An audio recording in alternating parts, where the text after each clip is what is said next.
2. En los videos anteriores había realizado la simulación sin considerar las reactancias de dispersión, las reactancias de conmutación, lo cual hace que difieran los resultados.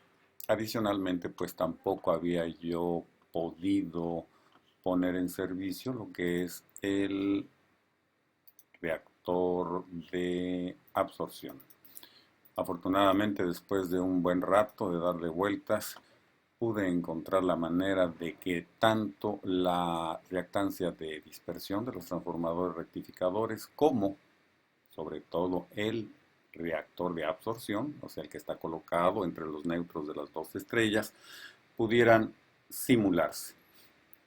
Existe todavía un pequeño detalle en referido a los diodos. Los diodos para mí vienen siendo diodos ideales, los que me limitan o ponen ciertos impedimentos de la simulación real por la cuestión de tiempos de conmutación y resistencias internas. En cuanto al transformador rectificador, existe también una pequeña limitante, que yo tengo transformadores monofásicos y ustedes tienen un transformador trifásico.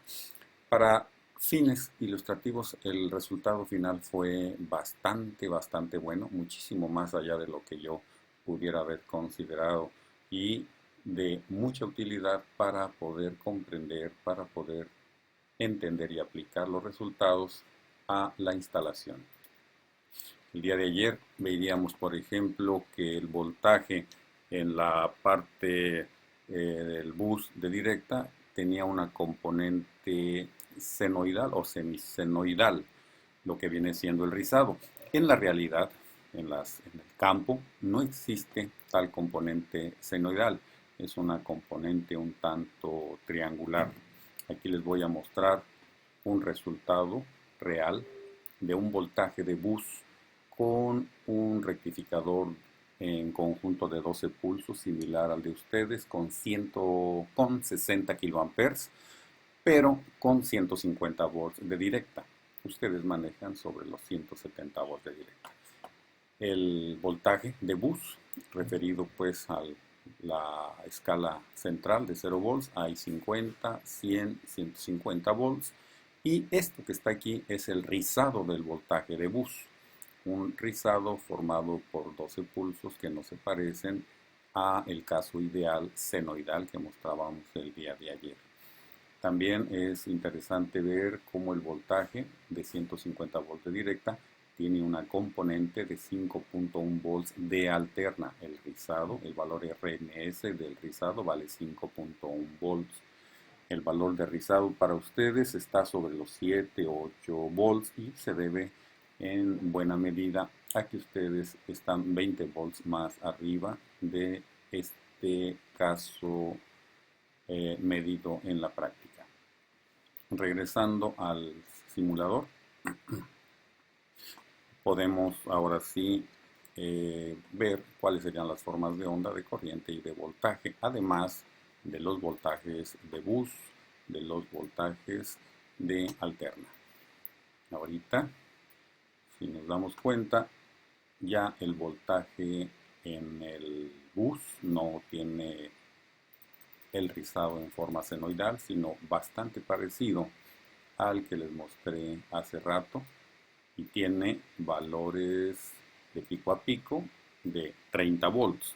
Esos valores de 30 volts de pico a pico de la componente de rizado nos producen un voltaje que coincide precisamente con bastante margen a el valor que ustedes me indicaron el día de ayer, un voltaje de componente alterna de 9.2 volts.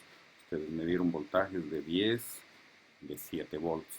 Entonces, podemos considerar que estamos bastante cerca a la realidad. Para un voltaje de bus de 169 en celdas, 171.7 a la salida del rectificador y casi 63 kiloamperes. Nuevamente, la forma de onda de la corriente es lineal, no tiene componentes de rizado. En su forma de onda. E inclusive bajado el nivel de 50 microhenrios que tenía el día de ayer en la inductancia de la espira de las celdas a únicamente 10 microhenrios. Y el filtrado continúa siendo efectivo. Además de todas estas ventajas de análisis para la corriente directa, ahora sí se puede analizar qué ocurre en el lado de alterna. Esa es la ventaja de haber agregado a las reactancias de dispersión y las reactancias de de absorción para los neutros de los transformadores. Podemos aquí también aprovechar dentro de lo que es corriente directa para mover y medir tiempos. Un ciclo completo, pues sabemos que son los 16.66 milisegundos entre un ciclo total. Permítanme tantito para ajustar los tiempos. Aquí en un ciclo eléctrico vendría siendo desde este punto hasta los 16 milisegundos. 15, 16. Aquí hay, vamos a ver, 16, ¿dónde están? 16, 16. Aquí hay 16 milisegundos.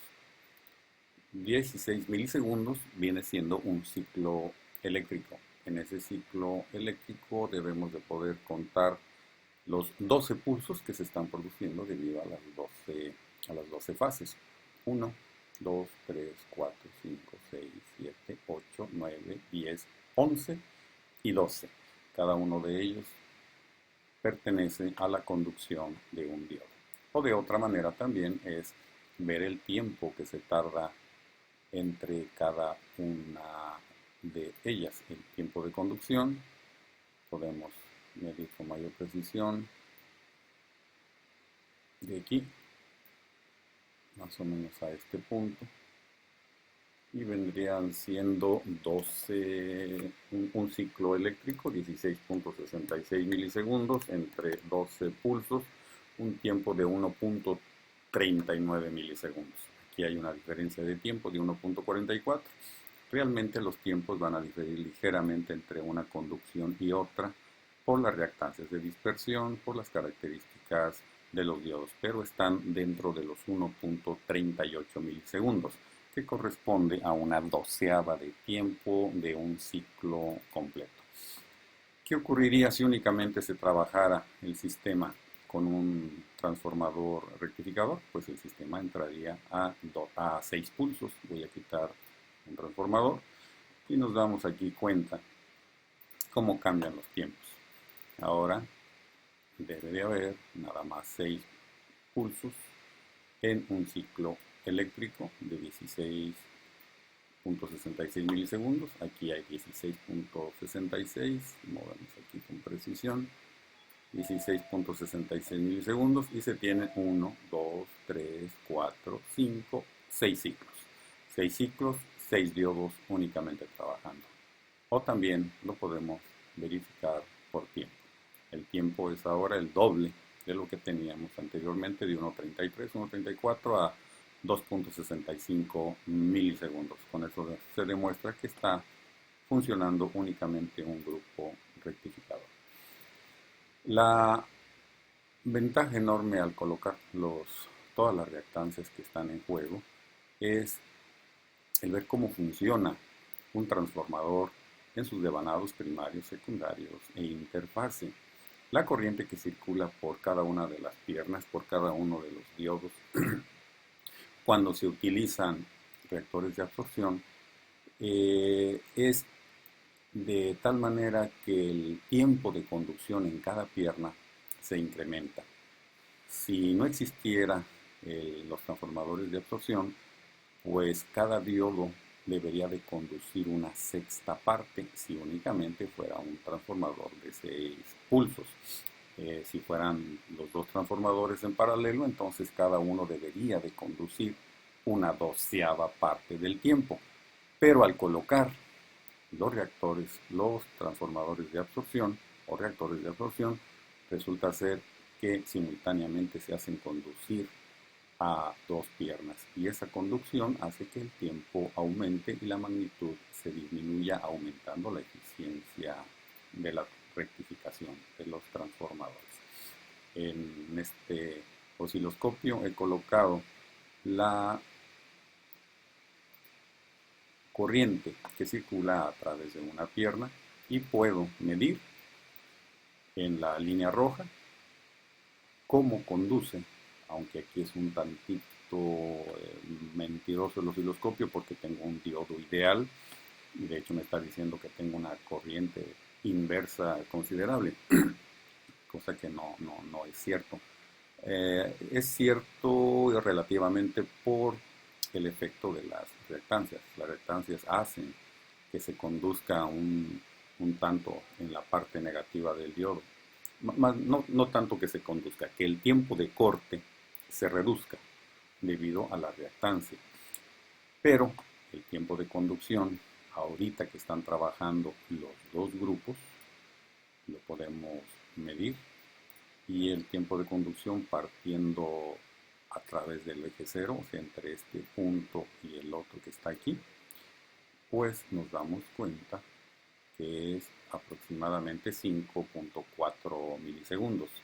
5.4 milisegundos, 5.5 vienen siendo la tercera parte de un ciclo. Por lo tanto, cada diodo está conduciendo 120 grados. Un ciclo eléctrico lo podemos medir aquí. Entre inicio e inicio son 16.66 milisegundos.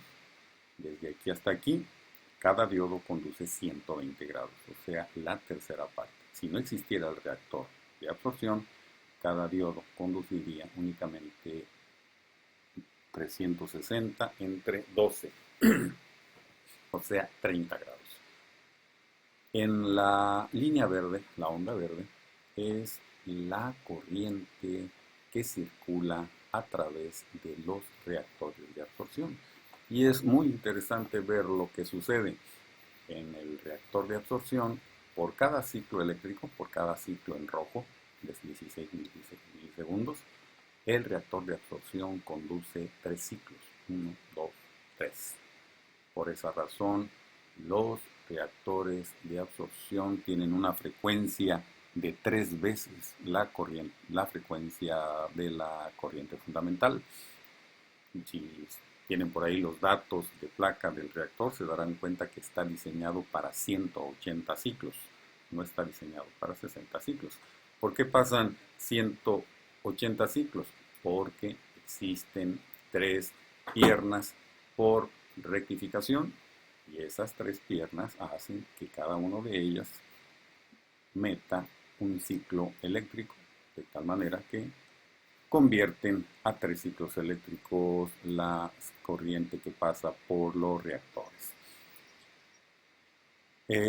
Por el lado primario, un transformador de ellos está conectado en estrella y el segundo transformador está conectado en delta.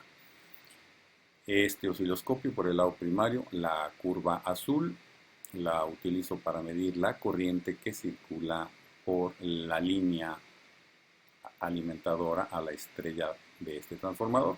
Y la línea roja va a ser la corriente total que alimenta a ambos transformadores, tanto el estrella-estrella como el estrella-delta. Y aquí está la línea roja. Esta vendría siendo la corriente que está tomando la línea. Finalmente, los dos transformadores es una curva que casi se parece ya a una senoide, pero de todas maneras tiene un buen contenido de armónicos. La línea azul, que viene siendo la corriente que entra únicamente al devanado primario del transformador estrella, la podemos ver que sí tiene buenos cortes debido a la forma de conducción, y si lo comparamos con la forma de onda de la corriente que entra al devanado delta, pues existe una diferencia importante. Esto es el devanado estrella, el primario del devanado estrella, este es el primario del devanado delta.